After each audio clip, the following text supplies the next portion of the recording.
ہم اکثر یہ سمجھتے ہیں کہ والدین کا حق زیادہ ہے اور اولاد کا صرف فرض ہے، لیکن حقیقت یہ ہے کہ اسلام نے اولاد کو بھی ایک مکمل مقام اور حقوق دیے ہیں۔ اس لیے والدین کو بھی چاہیے کہ اولاد کے حقوق کا خیال رکھیں تاکہ اولاد ان کی عزت کر سکیں۔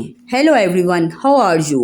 Let's get started. Main point number 1، ماں باپ کو چاہیے کہ اولاد کو سختی کے ساتھ نہیں، نرمی اور شفقت کے ساتھ پالا جائے، کیونکہ بچے ڈر سے نہیں محبت سے سیکھتے ہیں۔ اگر ہم ہر بات پر غصہ کریں گے، ہر غلطی پر چیخیں گے، چلائیں گے، اس سے بچہ ہر بات، ہر سچ آپ سے چھپانا شروع کر دے گا اور آہستہ آہستہ وہ آپ سے دور ہوتا چلا جائے گا۔ نرمی ایک ایسی طاقت ہے جو دل جیت لیتی ہے۔ نمبر 2، اچھا وقت اور توجہ دینا۔ اپنی اولاد کو وقت تو یار، انہیں آپ کے وقت کی شدید ضرورت ہے۔ ہر بچہ چاہتا ہے کہ اس کے والدین اس کے پاس بیٹھیں، اس کی بات سنیں، اس کے خوابوں کو سمجھیں۔ یاد رکھیں، اگر ہم خود اپنے بچے کو وقت نہیں دیں گے تو بچہ کسی اور سے اپنے دل کی باتیں شیئر کرنے لگے گا اور یہ انتہائی خطرناک بات ہے۔ نمبر 3، خود مثال بننا۔ والدین کا سب سے بڑا حق یہ ہے کہ وہ بچے کے لیے خود اچھا کردار بنے، کیونکہ بچے وہ نہیں سنتے جو ہم کہتے ہیں، بلکہ وہ کرتے ہیں جو ہمیں دیکھتے ہیں۔ اگر ہم گھر میں جھوٹ بولیں گے تو بچہ بھی جھوٹ بولنا سیکھے گا۔